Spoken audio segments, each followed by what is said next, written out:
Welcome to the F+L Podcast. My name is Vicky Denton, and I'm your host. Our guest today is Vincent Minard. Vincent is with TotalEnergies based in Singapore. He is Vice President for Lubricants, Specialties, and Business to Business for Asia Pacific and the Middle East. Welcome to F+L Podcast, Vincent. Can you tell us a little bit about yourself? I'm Vincent Minard, so I'm French. I'm working for TotalEnergies for the last 20 years.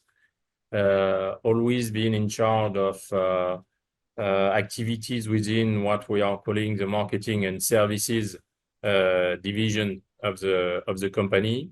I've been in charge of several positions of lubricants in Europe, in France. I was in Asia 10 years ago, managing director of Thailand. Then back to Europe to have a global role in charge of the OEMs and international key accounts partnerships. Then after in charge of the retail of the French retail, I would say, the private investor retail. And back in Asia, in Singapore, for the last 2.5 years now, to be in charge of the lubricants and the specialties. Specialties are LPG, bitumen, aviation, for the Asia and Pacific region and Middle East for TotalEnergies. Okay. So you mentioned you're based in Singapore. Yes.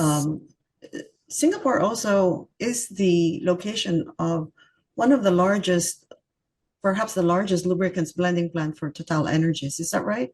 That's correct. It is our largest lubricant blending plant in the world, more than 200 KT. And we are using this brand new, I would say, lubricant plant as a hub for the Asia Pacific and part of Middle East region. This was built, I think, back in 2015. Yes. What was the decision behind choosing Singapore as the location for this big investment for TotalEnergies? We had already our regional hub for Asia at that time, and we had already a blending. And we decided for these two reasons that we had already a footprint in Singapore. The Asia Pacific was growing for TotalEnergies, and we wanted to have a strong basis with our regional teams, a regional hub for production, supply and production in Singapore. So it is closer to our markets, easier to handle with the regional team just located in Singapore. So that's the reason why the decision was taken to be located in Singapore and to address all this region from Singapore easier than importing product from Europe, which is not our strategy. And we started to apply it since 2015-16 to localize more and more in Asia Pacific, to be more efficient, to optimize our sourcing flow and supply flow as well, upstream, and then producing locally and sending to our different affiliates in the zone. How much of the base oil that you use at the plant are actually purchased from Singapore?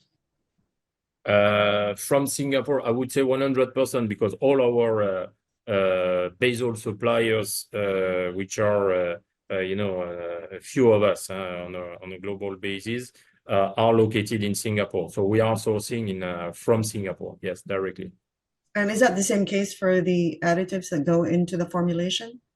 The additives are depending on the supplier. They are coming both from Singapore and Asia mainly. Some of them, but a few of them from Europe or America. But it's really it represented just a few volumes. It's not the major part of our sourcing are in Asia.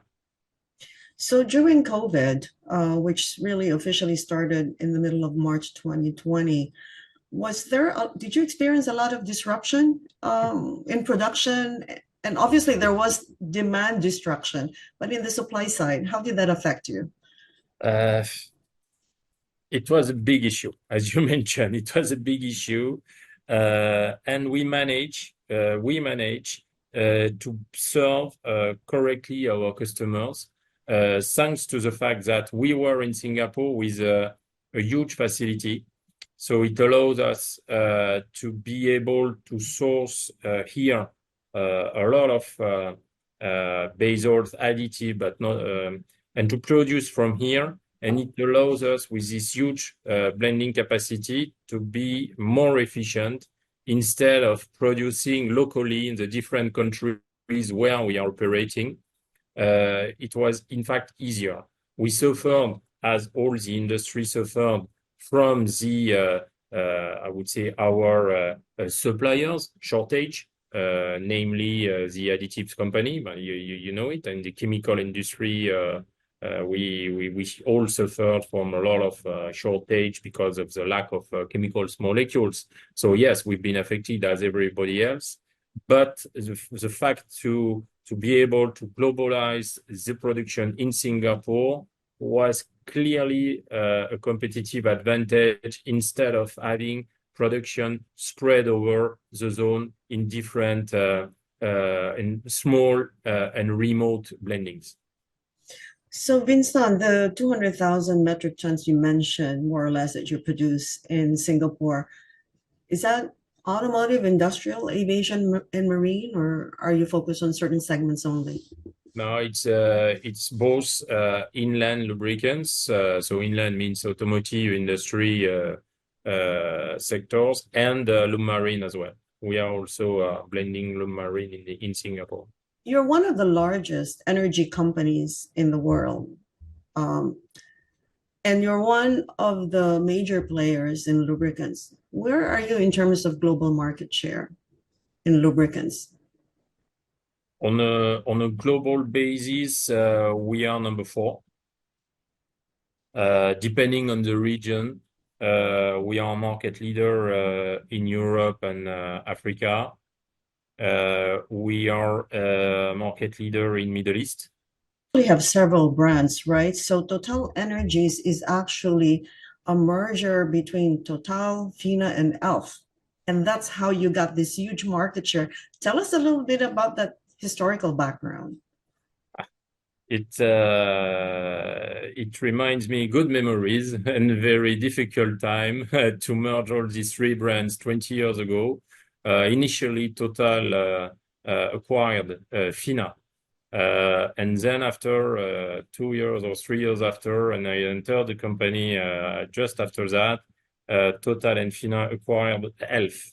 So we had these 3 major brands to handle. So quickly it was decided to have only 2 brands, Total and ELF, during that time, with different DNA, I would say. ELF was quickly dedicated to automotive, and Total was automotive, of course, and industry.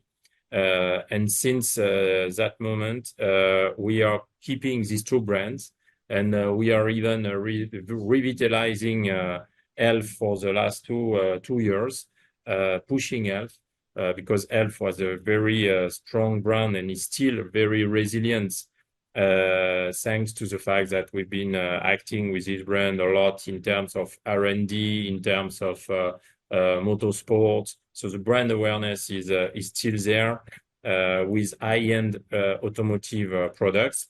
And Total, we grow Total a lot in industry for the last 20 years, and we pushed as well the Total brand awareness during this last 20 years in parallel with ELF. And now the brand is becoming not anymore Total, but TotalEnergies, even on our small pack and in our lubricants range. The 2 major TotalEnergies brands in automotive are Quartz and Rubia. Quartz for the passenger car, Rubia for the fleets. So, Vincent, you have experience not only in Asia but also in Europe. What are the specific challenges in the Asian market that makes us so different from your experience back in Europe? The maturity of the markets, I would say.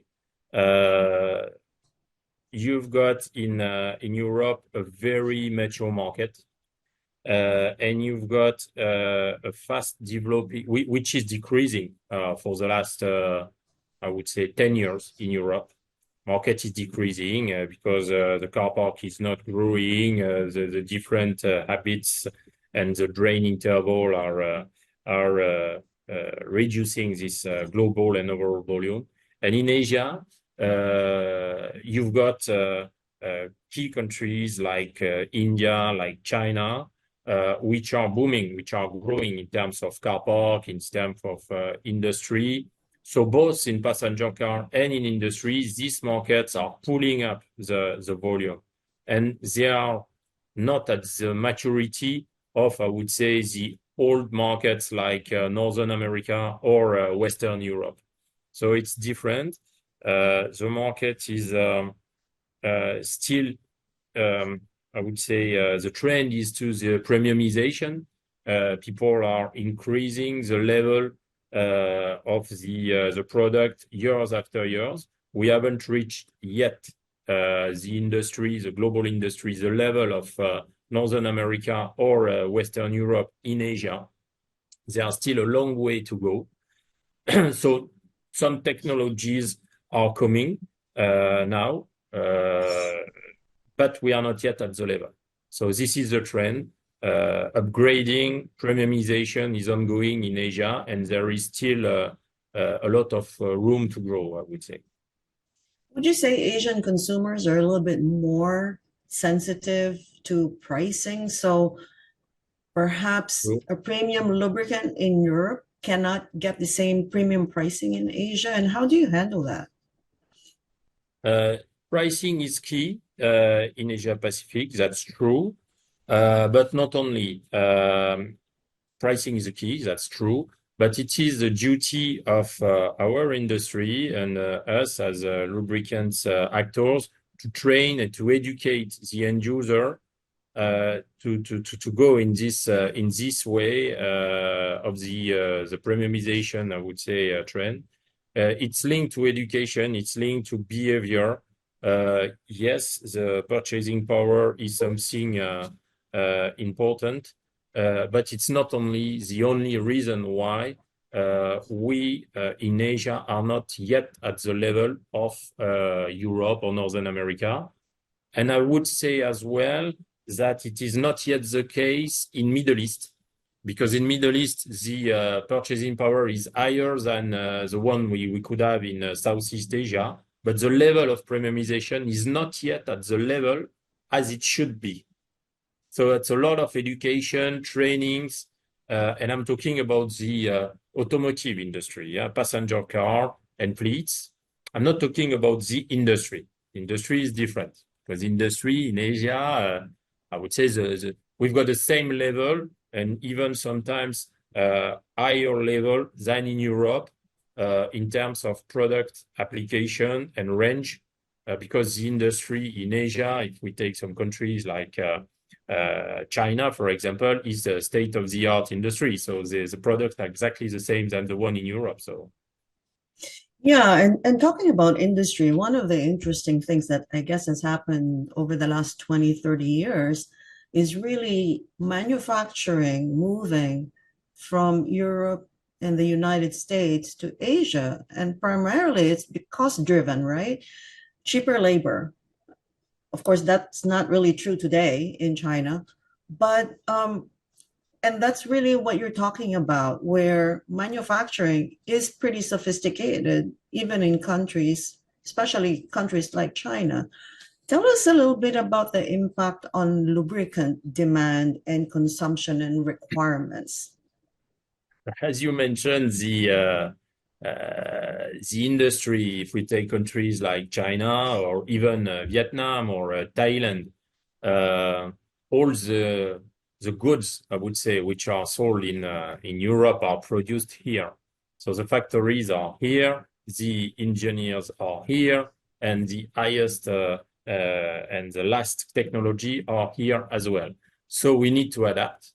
We need to adapt. We need to provide high-end products. We need to, and not only products, we need to give high-end services to give them a total cost of ownership, which is, when I'm saying them, it's to our customers, the best, I would say, competitive option between the cost of a high-end product and the benefits they will get from it. So we invested a lot in people, in experts, to train and to educate and to help our customer in this journey. So it is clearly here in Asia, at least the same level, and even I would say a step ahead than what we've got in some other developed region of the world, clearly, especially in energy, in cement, in power gen, in this kind of sectors. Yes. Usually, when we talk about lubricants in a manufacturing facility, we're really talking about maintenance people, right? They're not really lubricant specialists. I think in the old days, yes, but nowadays they're more generalist. So the specialization seems to have disappeared a little bit among your customer base. So that's the reason why we need to emphasize these facts, to train people, to educate, to have on-field training, and to have remote trainings, and to have people on the field to educate, to train, to show how to use a product compared to another, and to show the benefits to the end users. Yes, that's true. How quickly, Vincent, did demand come back after COVID? So more or less, I would say China and Japan were probably the longest holdout Yes. in opening up. Other countries opened up earlier, including Thailand, in 2022. How fast did demand pick up? Or was it basically only demand going down in the transportation sector, but in the industrial side, the impact was not really the same? Exactly. To be honest with you, we were forecasting a quicker recovery in 22. We didn't have it in 22. Market was still lower than in the past. 23 wasn't bouncing back as well. We see that now for the last few months, we see a recovery. We are not yet at the level on a global market, and we are following this market at the level of pre-COVID, but we are I would say, in a positive trend compared to 21, 22, and 23. Countries like India is booming. GDP is +7 or +8, but we feel that in terms of industry, in terms of automotive, transportation, market is growing. Middle East as well. A lot of investment in KSA, Saudi Arabia, in UAE are ongoing. So these markets are pulling up. Market like Australia is growing as well, thanks to its very strong mining industry. And China, even if it's not booming yet, we see that it is starting to bounce back smoothly, but better than it was 2 years ago, or even 1 year ago. Asia, I guess, is something that everyone wants to invest in. And so it's really foreign direct investment that's really driving our region.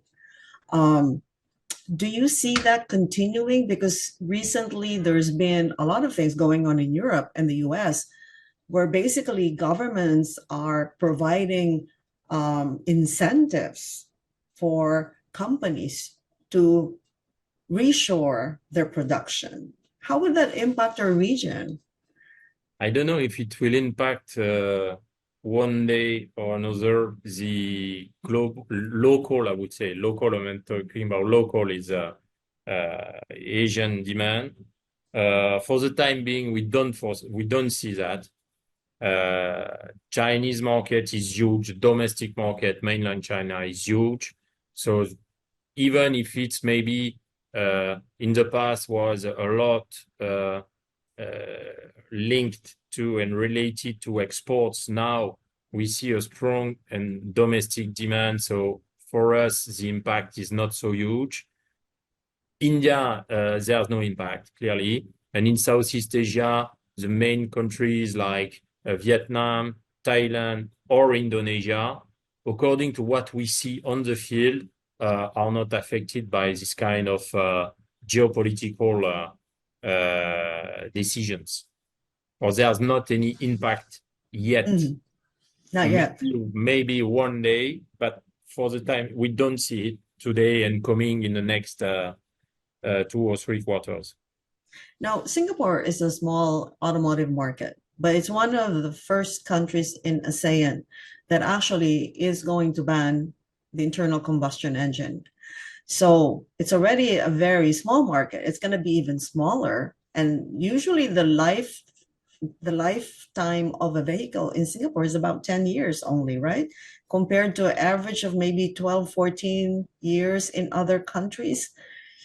What do you see the future for internal combustion engine in the rest of ASEAN? In the rest of ASEAN, I would say that market is not ready to switch quickly to EV cars, linked to the fact that the EV charging point infrastructure is not yet here, and it will take time to set up this infrastructure. You don't have any huge network of EV charge point in Indonesia, in Vietnam, in Thailand, in Malaysia. You don't have it yet. The only country where you've got it, and it's starting to have a small impact, I would say, it's in China. And even if in China, the market, the countries, the government has decided to push a lot EV cars, which is the case for the last 4 or 5 years. In terms of first fill, there is already an impact, of course, in the first fill, because there is more and more electric cars produced and less ICE ones.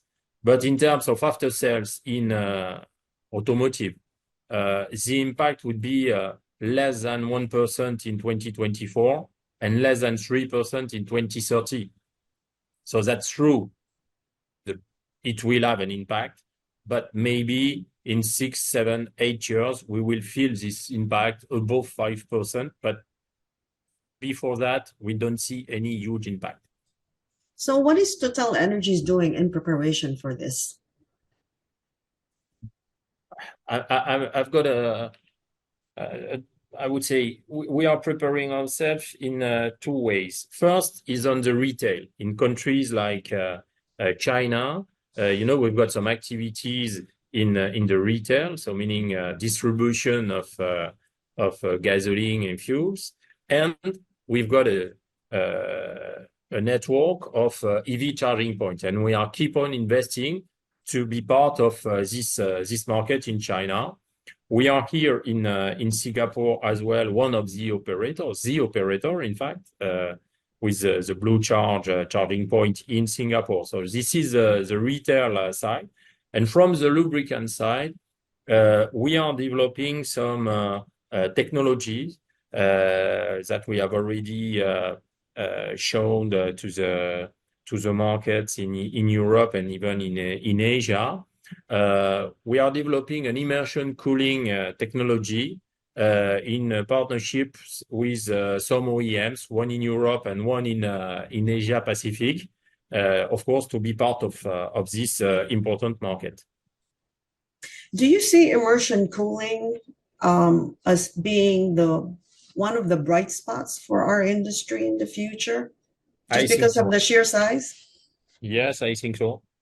I think so. It is the technology that we are promoting, the technology on which we are working in collaboration with major OEMs. So yes, we see that we foresee a bright future for this immersion cooling EV3. Yeah. Do you see that, or does the corporate see that segment to be able to make up for the decline in the share of automotive lubricants in the future? No, to be honest, no, because it will never compensate, because it will be not feel for life, but not far, which is completely different from what we've got today with the ICE, even with the increase in the drain interval. So no, it will not compensate. That's the reason why, and we are talking about passenger car, but in the fleet part, the sales won't switch from EV from IC, sorry, to EV quite quickly. So we see it in this passenger car, but not for the fleets.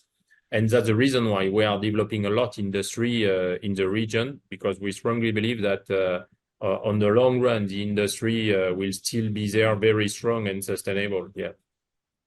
Vincent, can you actually decarbonize lubricants completely? Completely. What we could do is work on our own processes, I would say. Lubricants, the lubricants world is 3P. It's products, processes, and people.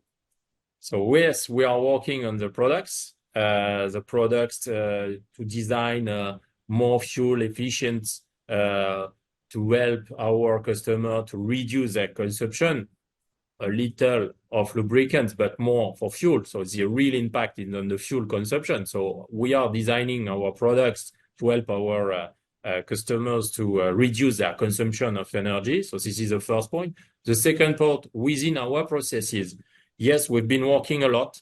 I've explained you that we've got a plant in Singapore, but it's not the only one. We've got 11 blending plants in the zone, Asia Pacific and Middle East. So we have solarized the major ones in KSA, the 3 ones we've got in China, the one we've got in Singapore, to reduce our energy consumption. So now more or less it represents the solar energy 50% our own needs. Then after we've been working on the sourcing, sorry. We are sourcing our RBO, refined bisol, for example, in China. We have been working on the packaging as well to reduce our loose packaging, to use recycled packaging for the small packs. So we are working in that direction to reduce and to help the industry within our processes and within the products we are providing to our customers. And will that be enough? The pressure is not in Asia yet, except for probably Singapore, but Europe, the pressure is really big. Now, in the US, it's a mixed bag. It's an election year, so anything can happen. Where do you see our long-term future?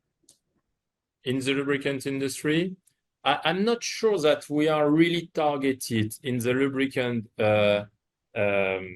industry. Our footprint in the decarbonization process is very, very small compared to what we are doing in the other, I would say, divisions of our company, of a company like TotalEnergies, where we are switching from fossils to renewable, going through with an intermediate period with natural gas, to limit the emission. Yes, us as an energy company, we are Total, one of the major energy company, a multi-energy company in the world, and we are investing a lot in this transformation from fossil to renewable. So there, yes, we are one of the stakeholders, and we've got strong investment in renewable in already for the last 5 years, and it will be a long journey for us because we are keep on pushing in that direction. And our ambition as a company is to reach net zero in 2050. So yes, we are one of the stakeholders, and we are doing a lot, investing a lot to in this decarbonization process. Yes. Last question. What keeps you up at night? Are there solutions for everything, or are there just some issues or problems that cannot be solved with the technology that we have right now and the knowledge that we have right now? In the lubricants sector, I would say that there is not one product that we must find or one solution that we should provide. Lubricants, I would say, is details, is made on the R&D, finding state of the art and the products which are corresponding to our customer needs, and to have key experts to promote this product and to train our end user. So yes, this is related on this R&D and this expertise that we could bring to our customers to help them to answer to their needs. So basically, you're saying you're very science-driven. We are science-driven, yes, because our product is a technological product, and we must provide solutions both in automotive and in industries to our customers. And how do you get that message across to all the consumers, especially the end users?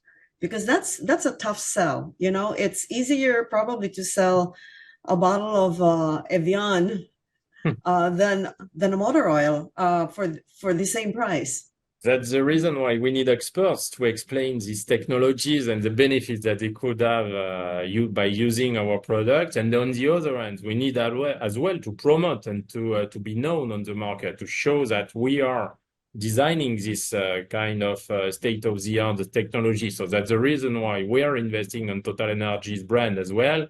So we, especially in Asia, we are partnering with the World Federation of Badminton. We are acting a lot in Africa, being partners of the Football Association. We are acting a lot in Europe with rugby, with cycling, to show and to promote the brand and to promote what we are doing for our customers. It's very interesting. The examples that you gave are actually not automotive sports. They're regular sports. Today we are partnering with this World Endurance Challenge because we are providing lubricants and biofuels, and we are partner, in fact, of the federation, and we are also partner of two teams, Peugeot teams and Alpine teams in World Endurance Challenge, because we are providing specific product. Reliable products, sustainable products. So that's the reason why we are still operating in this motorsports, and it's not linked to only the brand, it's linked to the technology. We would like to demonstrate that this kind of products, sustainable, are very efficient, and we are participating to this events. I think it's a very interesting strategy, and maybe one of these days we can continue this discussion. Vincent, thank you so much for your time. I really appreciate it, and for sharing with us your experiences in Asia. Thank you very much. Have a great day. Thank you.